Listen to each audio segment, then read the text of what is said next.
Another blood-red sunset and yet another moon phase, and still another 100 miles to my next resting place. Driving down the road, eyes on the horizon.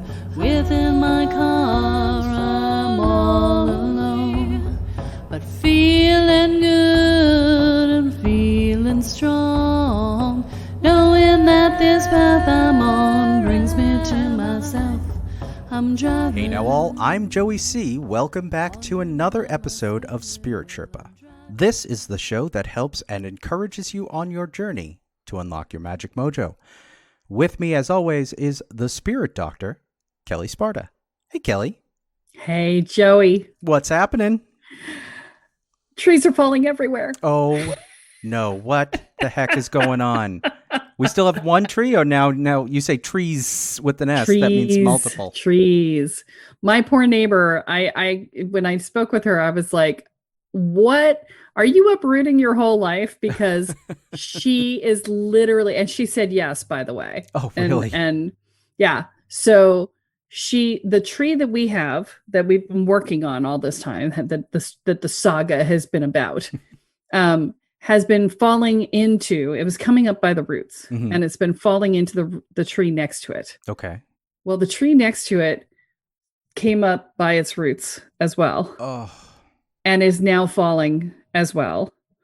And the only thing that, as far as we can tell by looking at it, the only thing holding both trees up is that as tree number 1 fell into tree number 2, and tree number 2's roots came up, they actually hit tree number 1's trunk.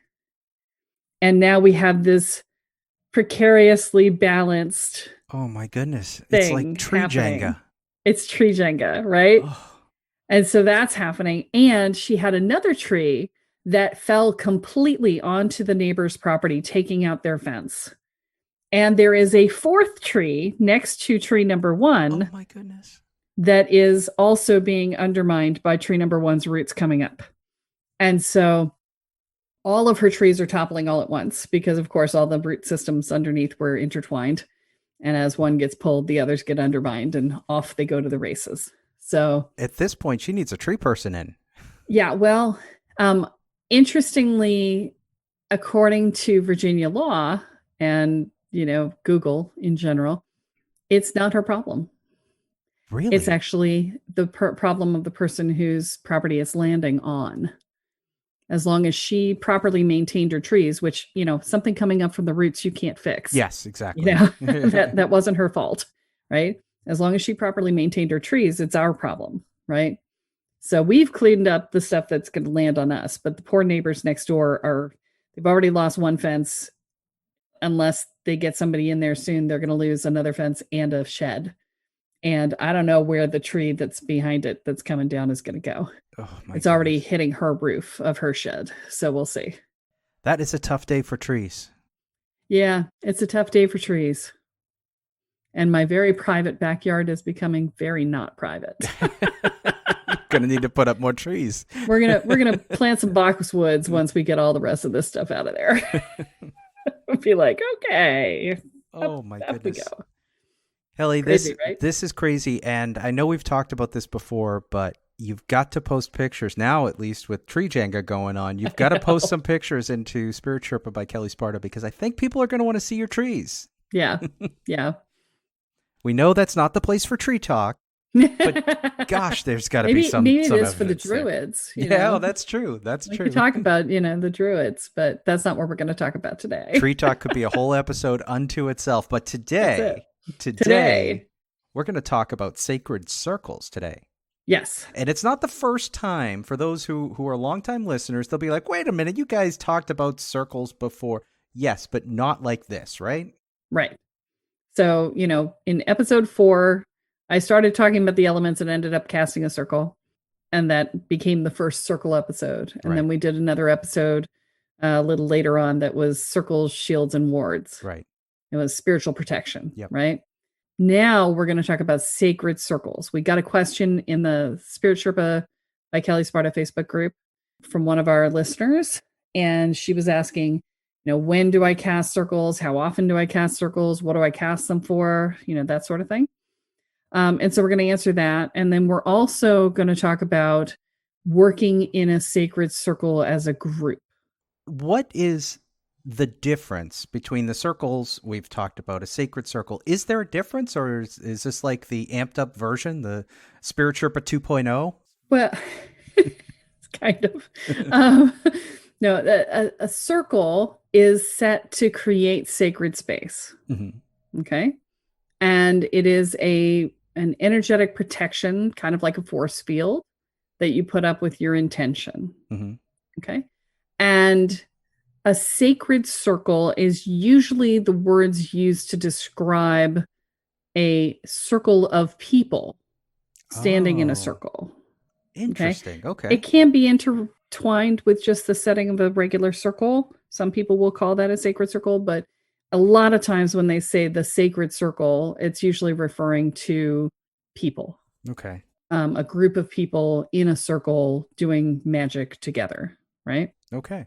And so, one of the things that I get questions about all the time is my time in the magical house. Yes.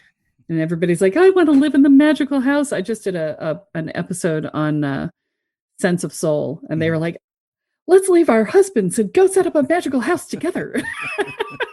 It's like, okay, you could bring your husbands, but and I hear that a lot from people. And there is something very special about having a group of people that you work with on a regular basis. Mm-hmm. It's so funny because as I've been talking to people about this household, I lived there for 4 years and I was aware that we were doing cool stuff. I was in it at the time, but it did not occur to me exactly how special it was until I've been talking to people about it now. When we were working in that house, we were working in a sacred circle. Mm-hmm. There were 5 of us who would do work together on a regular basis. And it was all specifically focused on doing healing work for each other and evolution work for each other and things like that. And, yes, we did some purification rites. We did some sabbats. We did some moon magic, you name it. We probably did a little bit of everything. Right. Yep. And that's the thing. So when we talk about circles, you have the circle that you cast, and then you have the people within the circle, which could be as few as just you. Okay. Right. Or it could be a group. And I've seen groups of up to 200 people in a sacred circle. Wow. Yeah. Actually, I've seen larger groups than that, probably closer to 300 or 400. So at some of the events. Okay. So when you go to Salem at Halloween, you'll see hundreds of people in a sacred circle. Now, that is ceremonial magic. So here's the challenge. All right. Mm-hmm. Here's the deal. When you work with a small group, it's very easy to get everybody's intentions aligned. Right. Once you get past a certain number of people, you're mostly just sort of, stating some intentions and hoping you can use some people as batteries, because there's no way to align unless you have really dedicated, really well practiced practitioners in this circle, getting everybody on the same page and focusing in the same direction at the same time and not bored and whatever, becomes next to impossible. Right. Okay. And even with those people, you get too far out from the center and you can't hear what's going on and you're like, screw it, I'm out. So there's a reason why witches work with 13 people in a coven, because that's kind of the upper limit. Oh. You get past that point and you start to lose coherency. Okay. So my guides are like yelling at me to say this right now. So I'm just going to say this. Put it out there. They're saying wherever 2 or more are gathered in my name, right? It's that phrase, right?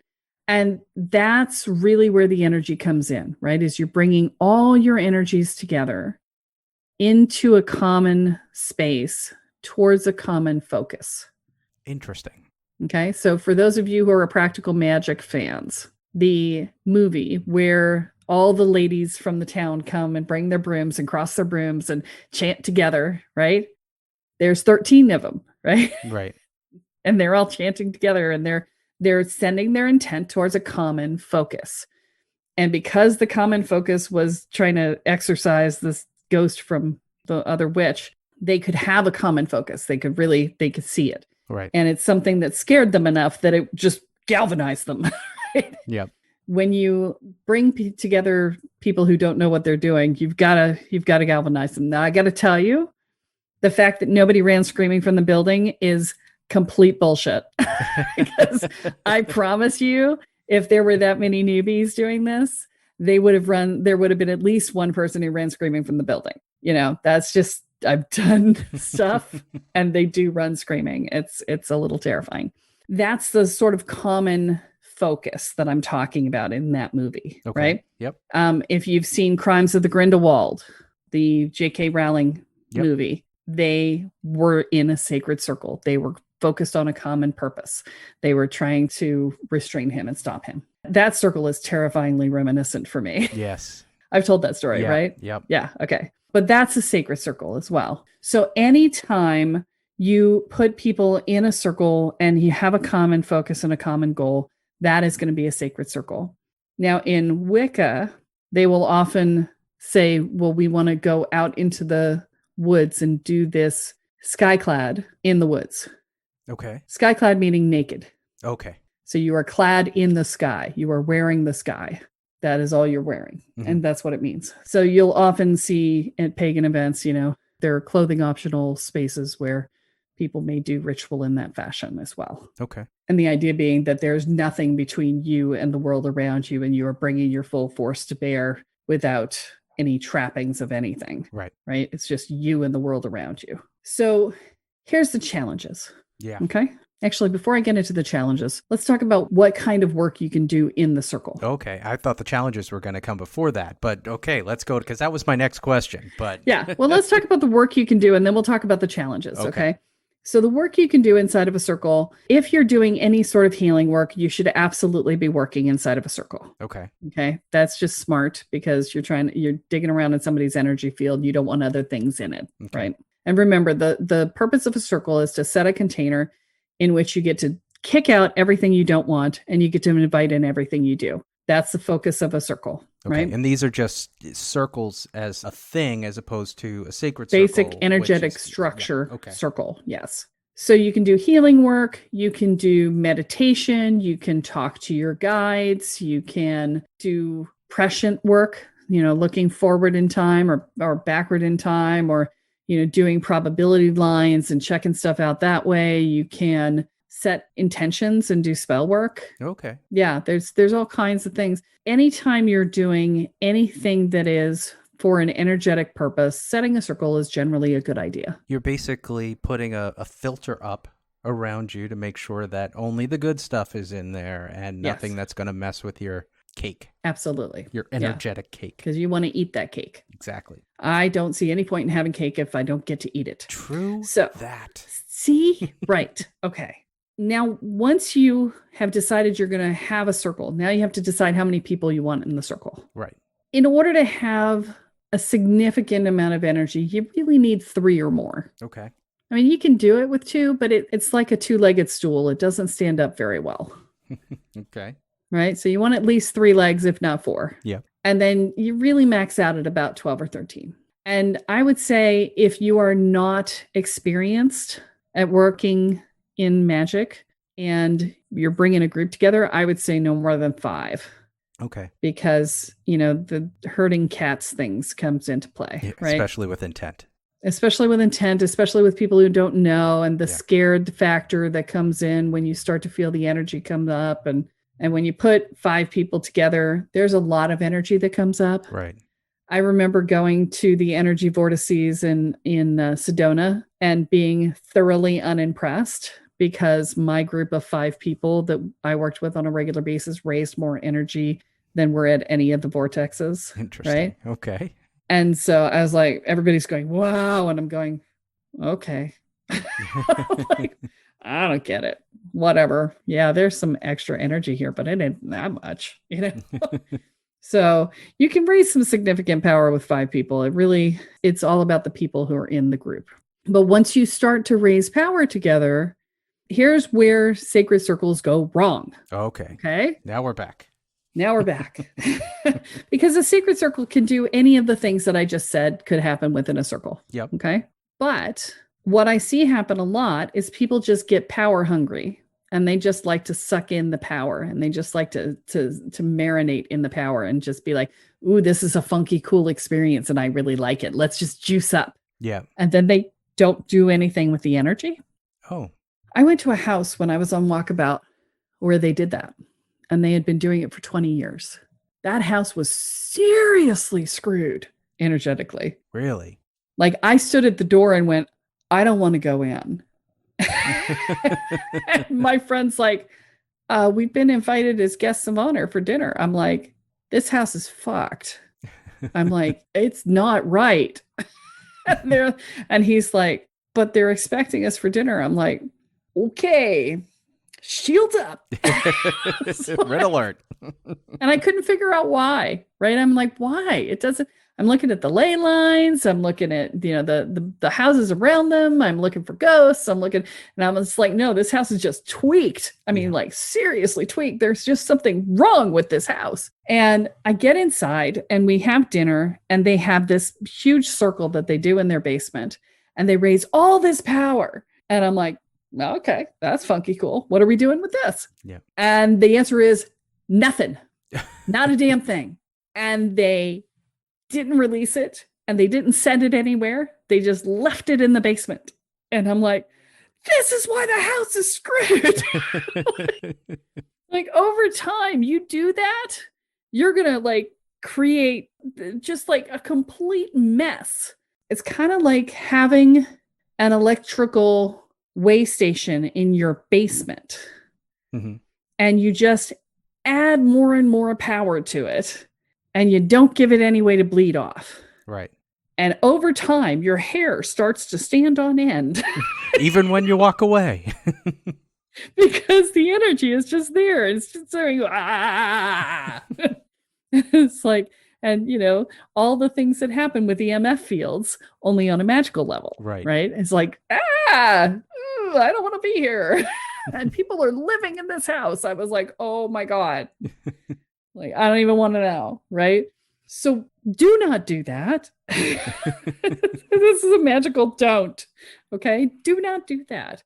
If you are going to raise power, send it to a purpose. Mm-hmm. You cannot just marinate in it because it will do bad things to you. You're not supposed to live in that space. Yeah. It's not right, okay? You can spool it and save it for later somewhere, underground, right? You can, send it towards a purpose, which is preferable, right? Send it towards a purpose. Juice it up. When we would finish up doing Lumensgate with Kathy, one of the things we did was we had this great container filled with yumminess. We released it into the world to let people share it. Yeah. Anybody who wanted it could have it, right? Yeah. Don't be stingy with your energy. Okay. The stinginess implies that there's a limited amount. You don't want that to be the case. Right. You don't want to be stingy. Okay. So make sure you're putting it towards a purpose and decide before you draw the energy up what the purpose of the focus is. Because, what you pull up will be dependent upon what you're trying to send out. Right. Yeah. If you're trying to do a banishing, you don't want to do that with loving, healing energy. Right. Use the right energy. Right tool for the job. Right tool for the job. Right. If you want to heal somebody, you're not going to do that with, hey, get out of here energy. Exactly. Right? Yep. It's just, you got to know what you're building up for. So come to an agreement. And if people don't agree, if they're at odds, come to an agreement that you'll do it twice so that you can do both. Yeah. Right. Because rule of thumb with magical circles, with sacred circles, is that you want a one-person veto. Okay. If one person thinks it's a bad idea, don't do it. Yep. It's got to be unanimous. Okay. We learned this the hard way. Please listen to me. Okay. Yep. One person veto. And if one person vetoes every single time you do it, get them out of the group. Right. Because they're just too terrified to do anything. Yep. Right. The fact is magic has danger associated with it. It's just the nature of the beast. You're working with a raw power source. It's just like you wouldn't grab onto an electrical pole from a high voltage line. You've got to know what you're doing. Right. When you're going to grab onto magic. So it's going to scare people. and that's okay. But those of us who are reckless enough to play with it long enough, we figure it out, if we don't blow ourselves up in the interim, which is what we're here for, is to not blow ourselves up. Are there any other things challenges and things to look out for when you're doing it? Yeah. So as with any group, you've got to be careful about infighting. Okay. When you get into power struggles within a magical context, things get ugly. Yeah. So you need to have rules when you come in to working with other people that say, okay, if I'm going to work with you, then the rule is you never talk about somebody else behind their back. Yeah. That's rule number one. Never talk about anybody else. I don't care if you're saying I care about them and I'm worried about them. That is how all gossip and bullshit starts. No. If you care about someone and you're worried about them, you say it to their face. Right.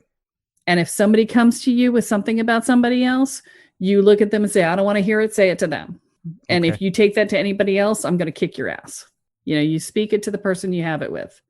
So I'm using Wicca terms for this because in shamanism, this isn't something that's typically done, but it's often done in Wicca. Yep. There's a phrase in Wicca that's perfect love and perfect trust. We come together in perfect love and perfect trust. You can't have that if you're harboring ill will and you're sniping behind each other's backs. If you're going to do any level of group work, there has to be a level of underlying trust. Before you do any magic together, you better become friends, right? Yeah. You need to not only become friends, but you got to know each other's stuff. Mm-hmm. You got to know where each other's buttons are. You got to know what each other cares about. You got to know what each other gets upset about. You got to know everything, because I promise you the magic will bring it out. Yeah. There are advanced techniques where you can work with circles that you don't have to do that, but the people do have to trust you. And there's a lot of other pieces and parts to this. Just know that I'm not going to go into that here. Okay. But what I do want to say is that there are other levels of this work. So don't assume that just because you're seeing a circle of people that it's going to operate at this level. This is the beginner level discussion of this. Right. Okay. And so what you're seeing, if you're seeing somebody else, especially a group that's been working together for a while, or a group where some people are much more skilled and other people are beginners, then those groups may operate very differently. So we wanted to do something lighter. I hope this was lighter and more fun. We've been pretty intense recently. I'm so sorry. The world is intense, but this is a great way to remember how to keep out some of that intensity if you want to do some of your own work. Using the circle. Now, would you recommend for folks who want to learn how to cast their own personal circle and then to do things, maybe go back and listen to those episodes that we did, because we did talk about how to cast circles in those episodes. Is there any other stuff that you would at this stage want to recommend to people? Well, I don't have anything in specific to recommend, although I will let you know that we are going to be coming out with something in December. Okay. That's that will good news. Be very helpful for getting some practice with this in a group setting. But we'll talk more about that as we get into the December episodes, and I'm ready to unleash the new beginnings. And people can obviously hear about that in Spirit Sherpa by Kelle Sparta, the Facebook group. Absolutely. So go and join there. Obviously, there's community, there's information and things you can ask about episodes, but new stuff that you're releasing, programs like this that you're talking about for December when you unleash the hounds. Unleash the hounds. Yes. They will see it in that group. I have a request for you guys. If you've been listening to this for a while and you've gotten anything out of it and you'd like to do something nice for us in return, if you would be so kind as to share this podcast with your friends. If you go into groups on Facebook or anywhere else and they talk about stuff like this, please post an episode so that people can get to know us. We can use your help a lot, please, in helping to expand the reach of this podcast. If you think it's been helpful for you, it will certainly be helpful for others. Yeah. And so we would so appreciate it, and it would be a nice way to say thank you if you've gotten anything out of the episode. And if you haven't rated the podcast on your app, please do that as well for us. That helps us get seen as well. Yeah. by all means, please join the Spirit Sherpa Kelle Sparta Podcast group in Facebook. Yes. Because I'd love to talk to you there. That's how this episode happened, is somebody asked us a question in the group. Yeah, exactly. All right. Well, this has been great as always. Thank you, Kelle, and thank you everybody for joining us. That is all that we have for this week, but be sure to join us next time as Kelle adds another chapter into your guide to energy, magic, and the spirit world. I'm Joey C, here with Kelle Sparta, and you have been listening to Spirit Sherpa. So long, everyone. Bye. To loving you and knowing you, share without condition. Each mile I travel, over 13,000 now. I leave behind a little fear. Spirit Sherpa is the sole property of Kelle Sparta Enterprises and is distributed under Creative Commons BY-NC-ND 4.0 license. For more information about this licensing, please go to creativecommons.org. Any requests for deviations to this licensing should be sent to KELLE@KELLESPARTA.com. That's Kelly@KelleSparta.com. To sign up or to get more information on the programs, offerings, and services referenced in this episode, please go to KelleSparta.com. This episode of Spirit Sherpa has been produced by Honu Voice Productions. And my love and my life and me.